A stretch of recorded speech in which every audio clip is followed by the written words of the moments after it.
ظالمانہ قوانین کیوں نہیں ہے جس کی وجہ سے صرف اشرافیہ عیاشی کر رہی ہے اور عوام سڑکوں پہ اور اپنے گھروں میں بھوکی مر رہی ہے؟ آپ کا ٹارگیٹ وہ ہونا چاہیے نا جس سے مہنگائی کی جڑ ہی ختم ہو جائے. اس طرف آپ کی نظر کیوں نہیں ہے؟ بہت اچھا سوال کیا آپ نے. دیکھیں ہم نے فارمولہ دیا, ہم نے یہ کہا کہ آپ 800-700 سی سی والے کے لیے پیٹرول کی قیمت یہ رکھیں, بائکس والوں کے لیے یہ رکھیں, بڑی گاڑیوں والوں کے لیے یہ رکھیں. اس کی زد میں اشرافیہ ہی آ رہا ہے. اور لوگ پوچھ رہے ہیں کہ آپ سے کسی نے رابطہ کیا؟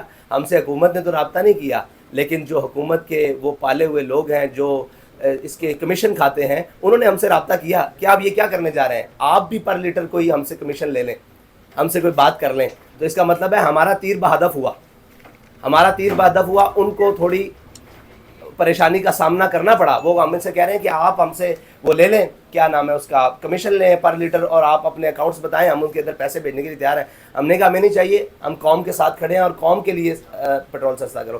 دوسرا بات ہے, ہم نے ایک پورا وائٹ پیپر دیا ان کو کہ آپ جناب 3000 سی سی 5000 سی سی والی گاڑیوں کے لیے یہ پیٹرول کی قیمت رکھیں اور نیچے یہ رکھیں, تاکہ غریب کو آسانی ہو اور اشرافیہ کو اور بیوروکریسی کو اور اسٹیبلشمنٹ کو اور جو اس میں ملک میں مفت چیزیں استعمال کر رہے ہیں ان کے لیے یہ قیمتیں رکھیں اور ان کو یہ ٹیکسز لگائیں, تاکہ ان کو پتہ لگے کہ اس کی قوم کو قیمت کیا دینی پڑتی ہے. آپ کو مارچ کی اجازت مل جائے گی جبکہ حالات اتنے نازک ہو گئے ہیں. لاہور میں زمان پارک کو بند کیا ہے, لاہور والے پریشان ہیں.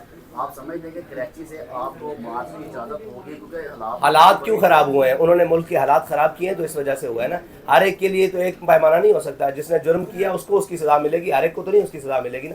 ہم نے تو کوئی جرم نہیں کیا, ہم تو پاکستان کے لیے نکلے. سمجھتے نہیں, ہم کہتے ہیں ہمارا مارچ ہوگا, اگر حکومت نے روکا بھی تو تب بھی ہوگا. لگتا ہے کہ جو ہے احتجاج کیا دفعہ 144 نافذ تھی, ان پہ عمل ہوگا, جبکہ پی ڈی ایم نے حالیہ سپریم کورٹ کے باہر احتجاج کیا دفعہ 144 نافذ تھی, لیکن ان کے ساتھ تو کوئی یہ تو دورہ قانون ہم کہہ رہے ہیں نا کہ پی ڈی ایم نہ اختیار کرے, اور میرے خیال سے انہوں نے جنگلے بھی پھلانگے ہیں, انہوں نے جناب سپریم کورٹ کی باہر جا کر گھیراؤ بھی کیا ہے. تو ہم تو اس کے سخت مخالف ہیں, اس کے سخت مخالف ہیں, اس لیے کہ جناب جب ان کے لیے احتجاج منع ہے اور سپریم کورٹ کے باہر جانا منع ہے, تو ان کے لیے دو قوانین پاکستان کے اندر بیک وقت نہ دکھائیں جس سے کسی کے بیانیوں کو فائدہ ہو. عقل کا استعمال کریں اور فہم و فراست کا استعمال کریں اور پاکستان کو بہتری کی طرف لے کر جائیں, نہ کہ اپنی ذاتی مفادات کی طرف لے کر جائیں اور ذاتی بقا کی طرف لے کر جائیں. سب یہ بتائیے گا کہ آپ کا یہ جو مارچ ہے یہ کراچی سے 22 کو شروع ہوگا اور کب پہنچے گا, کتنے دنوں میں اسلام آباد پہنچے گا, اور دوسرا یہ بھی بتا دیجیے گا کہ یہ آگے جو دھرنے کی شکل بھی اختیار کر سکتا ہے, کتنے دن کا شیڈول اس کا بتا. جی ہمارا روٹ پلان موجود ہے, وہ آپ کو دے دیا جائے گا سوشل میڈیا اور میڈیا کے ذریعے بھی, اور پیپرز میں بھی انشاءاللہ روٹ پلان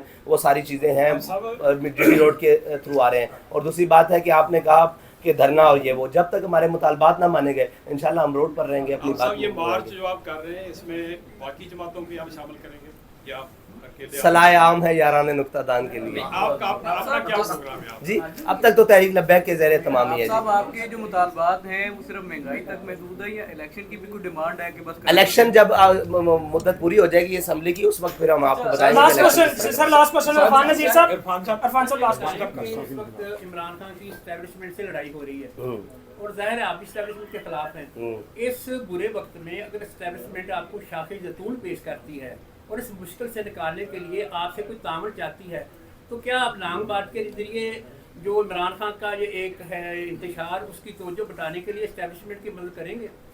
دیکھیں جی, ہم ہرگز اس کسی کی مدد نہیں کریں گے جس کا آئینی حق پاکستان میں اپنی حدود سے باہر جاتا ہے. ہم ہر وقت ہر لمحہ پاکستان کی مدد کریں گے. پاکستان کے لیے ہمارے خون کی بھی ضرورت ہوگی تو ہم دیں گے, ہماری جان کی ضرورت ہوگی, مال کی ضرورت ہوگی, ہم دیں گے. اسٹیبلشمنٹ کو ہم کہتے ہیں کہ آپ کا وقت اور آپ کی حدود یہ ہے کہ آپ بارڈروں پر جائیں اور اپنا کام کریں اور بند کمروں میں فیصلے نہیں کریں. یہ ہمارا بنیادی موقف ہے. اور دوسری بات رہی کہ عمران خان کو کہتے ہیں کہ اس پاکستان کے خلاف اس حد تک نہ جاؤ کہ کل کو جس پاکستان کے خلاف تم اس طرف جا رہے ہو اس کی بقا بھی جناب خطرے میں چلی جائے. تو اپنی سیاست کرنی ہے, اپنی چیزیں کرنی ہے, اپنی حدود کو نہ پھیلاؤ, اپنے اور پرائے کی تمیز کو ختم نہ کرو. اپنی لڑائی کو اگر لڑنا ہے تو اپنے کندھوں پر لڑو, نہ کہ قوم کے بچوں کے استعمال کر کے. جتنی بھی مذہبی جماعتیں ہیں جب بھی الیکشن کنٹیسٹ کرتی ہیں تو ان کا ووٹ بینک کبھی بھی ان کے جو کینڈیڈیٹس ہیں ان کو جتوانے میں مددگار ثابت نہیں ہوتا. اس کے کمپیریٹیولی ثابت ہوتا ہے کہ کوئی نہ کوئی پارٹی ہروا دی جاتی ہے یا اس کی کہیں پہ ایڈجسٹمنٹ کی جاتی ہے.